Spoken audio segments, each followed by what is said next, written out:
This is my grandpa's old station wagon, but it has a secret. Under the hood of this dingy old American boat is a Corvette engine.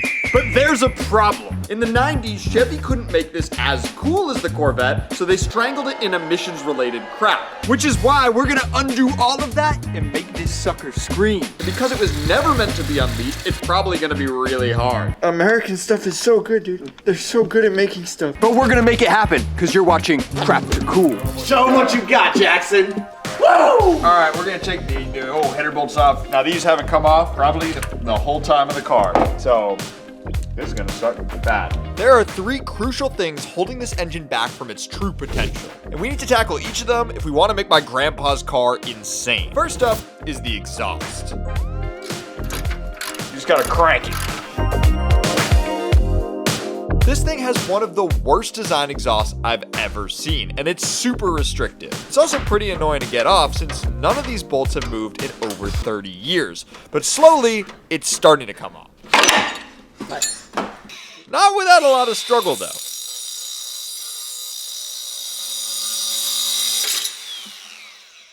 Cut it.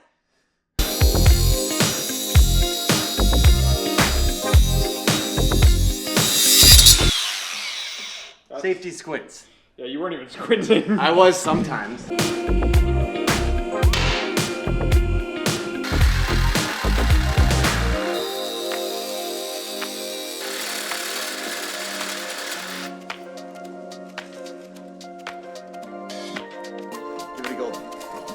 Oh, cat! We could sell this for $5s of dollars. Tens potentially.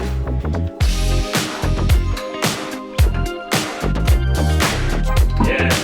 Oh, so heavy. God.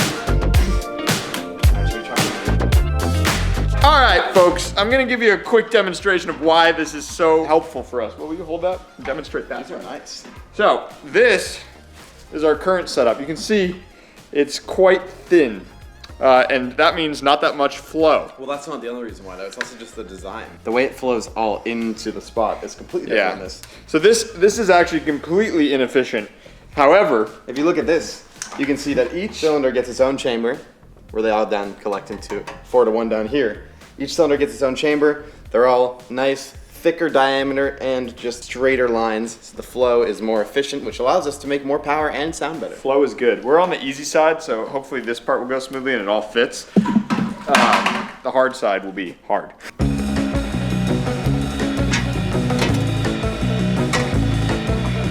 This new cheap header setup is proving to be a little difficult to install. I sort of thought we could just drop it right in through the top. I was telling you I was worried about this. Did we go through the bottom? Maybe.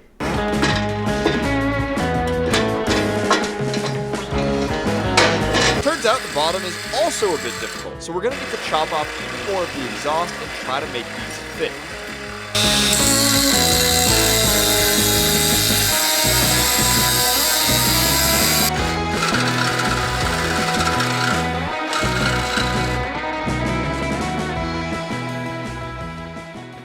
The reason we're doing all this deconstruction right now is the headers. We realized we can go up from the bottom in order to get them to fit, but just to make them fit right, we need this piece of exhaust moved and out of the way. So we're just trying to do that right now.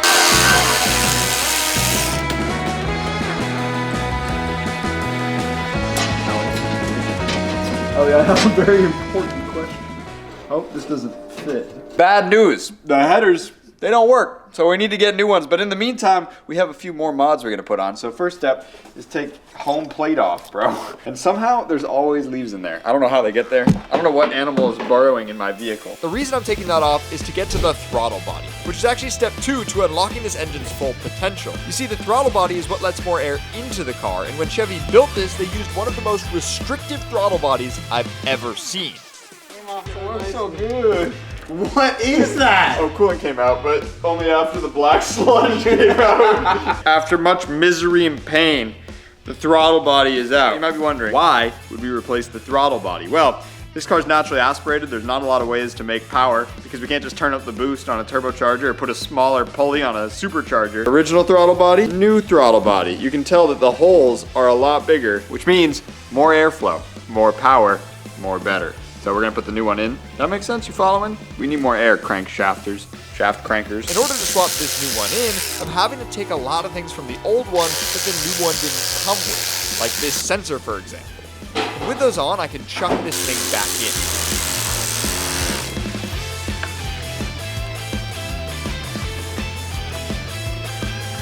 This is a really easy mod that should help the engine breathe a lot better. As you can see, the throttle body is in. But we're also doing another sneaky little modification. Now, the original throttle body, if I go over there and show you, it's really dumb. It has these little holes in the side that you can see, and coolant goes through there. That's kind of a bad thing because the coolant is hot, and your intake being hot is not ideal for performance. It's just hot air, and that's not very helpful. An engine wants the coldest air possible. So we are doing a sneaky little coolant delete. Not fully, but we're taking the pipes that would have fed coolant into the throttle body, so they no longer feed into the throttle body, henceforth and thereafter, making more power.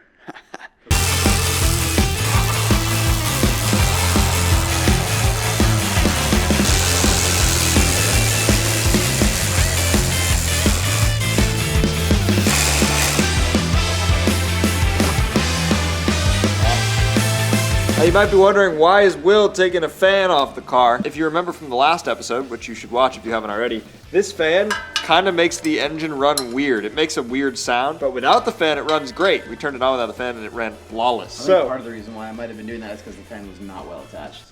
Yeah, that's potentially true. Now, without the fan, we're gonna need some kind of solution for cooling off the radiator, and the way we're gonna do that is with an E-fan. You can upgrade these things to an electronic fan. It's newfangled tech for these 1995 cars, but for us, from the future, we got that stuff. So we're gonna install that, and hopefully the car will run a whole lot smoother.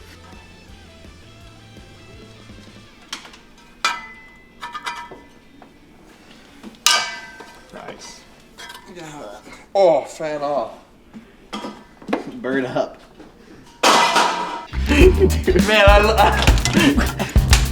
American stuff is so good, dude. They're so good at making stuff. Oh, we should make more stuff in America, dude. The reason I'm down there complaining is I'm trying to get the remaining part of the fan shroud off. And with it finally off, Will and I can test fit this new E-fan, which should help cool the engine off better, along with sucking less power since it's no longer run directly off the motor itself. This is kind of a bonus mod, but it's definitely worth it. Now, even though I bought a generic fan, it looks like it'll fit. So I'm having Will wire it, which is only mildly sketchy. Not looking. Bad, brother. This is not looking OEM. But he actually did a great job. Will has retained the plug. Come on. That's pretty Come on. trick. Plug as the and person play, said. bro. That's a trick mod right there. Plug and play. With that wired, we can quickly install it with some zip ties. Don't worry, I promise I'll find a better way to mount this later. Not gonna leave it like that. All right, we're about to install the next high performance modification on this car while we still wait for the headers, and that is an intake. Now, it might seem like a really simple mod, and it's not gonna do very much, but you have to understand how terrible Chevy designed this intake system. So first, the air gets sucked into here from right behind this headlight, it seems. And you can see inside of this, see that? That little thing with all the stuff, the little filter? Well, that filter really slows down the amount of air that's being pulled in, and that's just the beginning of the problems for this intake, because after it goes from this air box, it travels through this one, this twisty air box, and then also this giant air muffler to quiet things down. So this system is completely inefficient for a naturally aspirated engine that, would like to have as much air as possible. It's a bit bad. However, it'll also probably make a big difference in terms of sucking in hotter air because it's not as protected as you can see. This is gonna sit here in this. It's not gonna be as good, but it'll be so much more airflow that I'm hoping that it defeats the negative parts, the cons. You following me? Now the one tricky part is the math is here and the cable is pretty short, but we need the math in order for the car to run correctly and know how much air is coming in, but we need that math to now be relocated over in this region. Also, we're gonna still have to tuck these wires, but Will's wiring job is finished and this fan should function properly, but I'm gonna leave the wires out for now and we'll wrap it all up once we have everything put together again. First, the math needs to come out.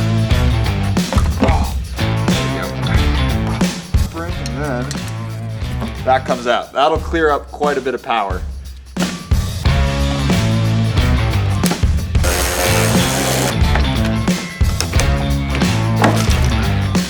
With the old intake out, I can assemble my new slightly weird looking one. This is my favorite kind of install because it's pretty straightforward. All I need to do is connect all the hoses up and it's good to go.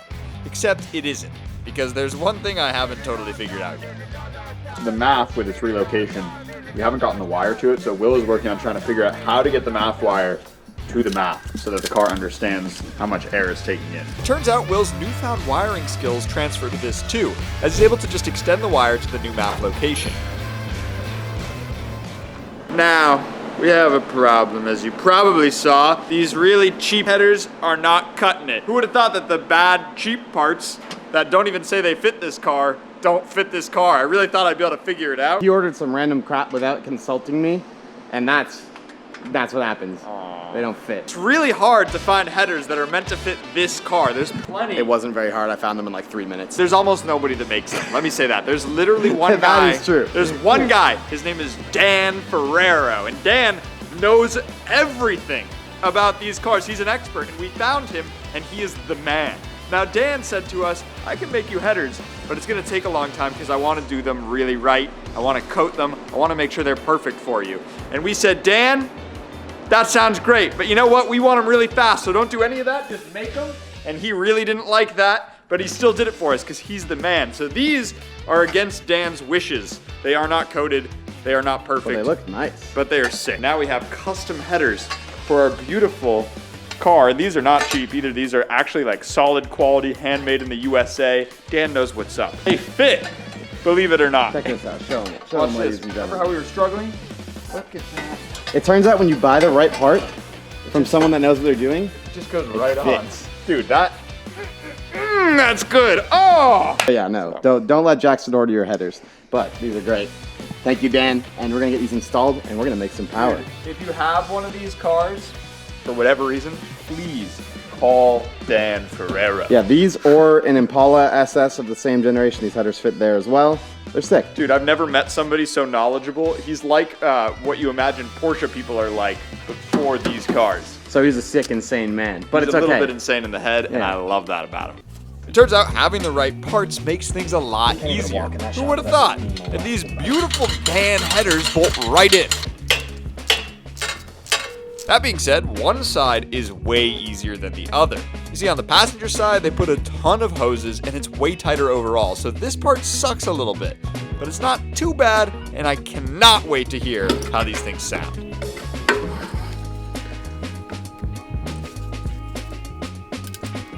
Sometimes you just gotta be a man.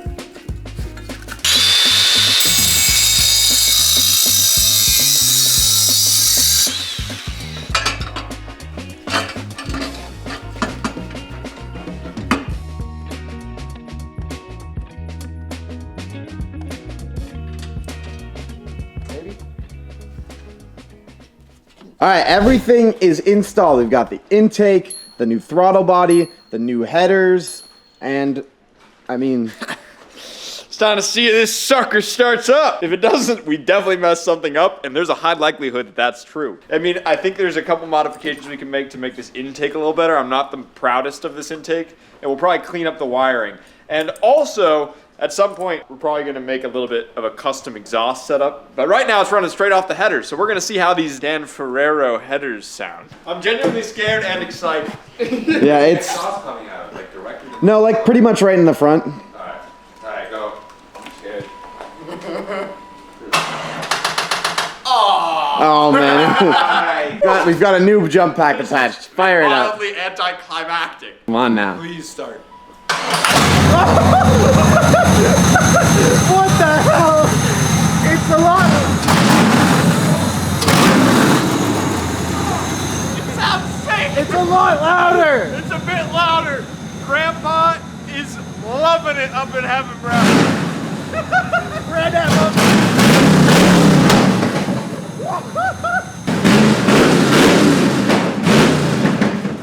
Oh, do that again.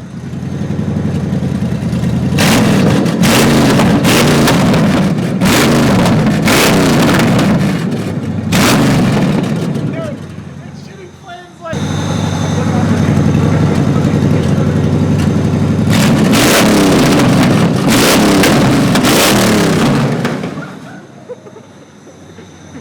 Okay, this might be the greatest thing we've ever created. Oh my gosh, it's safe to say that Grandpa's wagon is pretty nasty now. I think we're gonna put a little bit more exhaust on this thing, and then I think it's good to roll. If you want to see some driving clips, go check out our Instagram, subscribe to this channel, and if you like this video, go watch one of these two ones that's magically gonna pop up on screen. Thank you for watching. I love you. Bye. Mwah.